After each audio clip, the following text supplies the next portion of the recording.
جو شریعت نے جو بتایا وہ بالکل اسی طرح بتایا کہ ایسا ہوتا ہے. ان کے ساتھ سچی مچی میں ہوا ہے, یہ ان کو دماغ میں خلل ہوا تھا, یہ مجھے معلوم نہیں, لیکن یہ بھی تو ممکن ہے کہ یہ حقیقی واقعہ ہو, کیونکہ جب ایک چیز شریعت نے بتائی ہے کہ ایسا ہوتا ہے تو بھائی اگر کسی کے ساتھ ہو رہا ہے تو بلا وجہ اس کا انکار کرنے کی ضرورت نہیں ہے. جیسے شریعت نے بتایا قبر کا عذاب ہوتا ہے, بعض دفعہ وہ عذاب اللہ دنیا میں دکھا دیتے ہیں. اب اگر کوئی شخص کہہ رہا ہے میں نے اس عذاب کو اپنی آنکھوں سے دیکھا ہے, آپ اس کا مذاق اڑانا شروع کر دو, اور وہ آدمی بھی قابل اعتماد ہو, عین ممکن ہے وہ نہ دیکھا ہو, اس کا دماغی تخیل ہو, لیکن یہ بھی تو پاسبل ہے کہ دیکھا ہو. ہمارے ایک دوست نے ایک واقعہ سنایا تھا قبر کے عذاب کا, مجھے یقین نہیں تھا, میں نے کہا ایسا نہ ہو ان کے دماغ میں تخیل ہو, تو میں نے اس کی تصدیق کروائی اس علاقے میں, اس گاؤں میں, اور لوگوں کو کال کر کے پوچھی ایسا ہوا, انہوں نے کہا ایسا ہوا ہے. تو پھر مجھے یقین آیا. وہ قبر بار بار نا اس کو نکال کے باہر پھینک دیتی تھی, بندے کو ڈالتے تھے قبر میں. اس نے بہت سے علماء شہید کروائے تھے نالائق نے. اس کا جرم یہ تھا کہ وہ مخبریاں کر کر کے نا علماء کو قتل کرواتا تھا.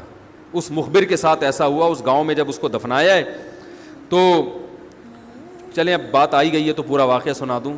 تو وہ جنہوں نے دفنایا نا وہ ان سے میرا بھی تعلق تھا, میرے بیان سنتے تھے, تو مجھے آ کے انہوں نے واقعہ سنایا کہ ایسا کوئی مخبر تھا جو علماء کو شہید کرواتا تھا مخبریاں کر کر کے. تو جب اس کو دفنایا کہہ رہے ہیں اس کے والد میرے پاس آئے, ہم لوگ کے پاس آئے, انہوں نے کہا کہ بھائی میں جب صبح جاتا ہوں تو میرے بچے کی جو لاش ہے نا وہ قبر سے باہر پڑی ہوئی ہوتی ہے, تو میں بڑا پریشان ہوں کیا کروں.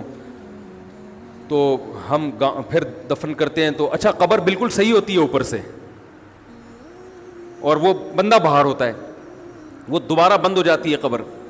تو ہم بڑے پریشان ہیں کیا کریں, یہ کوئی شخص شرارت کر رہا ہے. تو کہہ رہے ہیں, ہم نے کہا بھائی ہم تو نہیں کر رہے شرارت. کہا تو اگر دوسرا ہم شرارت کوئی کر بھی رہا ہوتا تو قبر کو کھودی بھی تو ہونا. تو انہوں نے کہا, پھر یہ مشورہ انہوں نے ان کو دیا کہ تم ایسا کرو, لڑکا جو قتل ہوا جو مرا تھا نا, جو قبر میں تھا, جس کی لاش باہر, نوجوان تھا, وہ بڑا مخبر آدمی تھا, وہاں کے گاؤں کے لوگوں نے بتایا. تو اس کی لاش جب باہر پڑی ہوتی تو باپ اور بھائی کو لوگوں نے مشورہ دیا اس لڑکے کے کہ تم لوگ رات کو قبرستان میں جا کے بیٹھ جاؤ, پہرا دو کہ کون آتا ہے نکال کے جاتا ہے اور قبر کو پیک کر کے چلا جاتا ہے.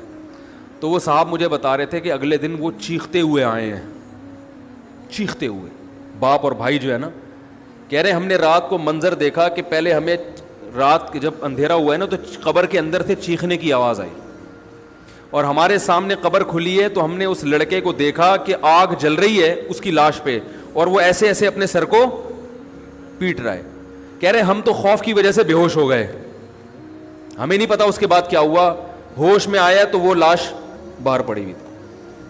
تو میں نے کہا یار پھینکو بھی دنیا میں کم نہیں ہوتے. تو میں نے پھر تصدیق کے لیے ایک دو لوگوں سے رابطہ کیا, انہوں نے بتایا کہ ایسا ہوا ہے ہمارے ساتھ. تو یہ جو ترکی کا جو تھا نا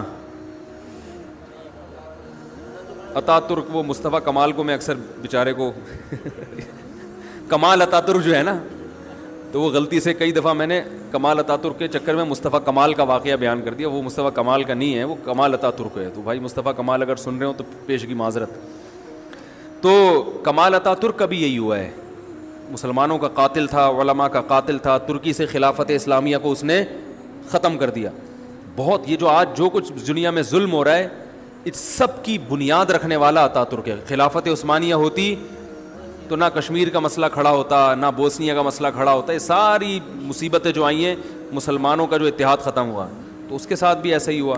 اس کو جب قبر میں دفنایا, قبر نے باہر پھینک دیا, تو نتیجہ یہی نکلا کہ اس کی قبر زمین کے اوپر ہے. تو وہ جو اس کے فالوورز ہیں وہ کہتے ہیں دیکھو ہمارے حضرت اتنے پہنچے ہوئے ہیں کہ اوپر دفن ہے. تو جو بوڑھے بوڑھے لوگ ہیں نا ترکی کے, وہ آپ کو بتائیں گے کہ یہ محترم کو زمین نے قبول نہیں کیا, نکال کے باہر. تو بعض دفعہ قبر خود بتا دیتی ہے, بعض دفعہ. اچھا مجھے چلیں چھوڑیں, بات سے بات نکل جائے گی, وہ ہمارا موضوع رہ جائے گا. تو فرشتہ کہاں پہنچا؟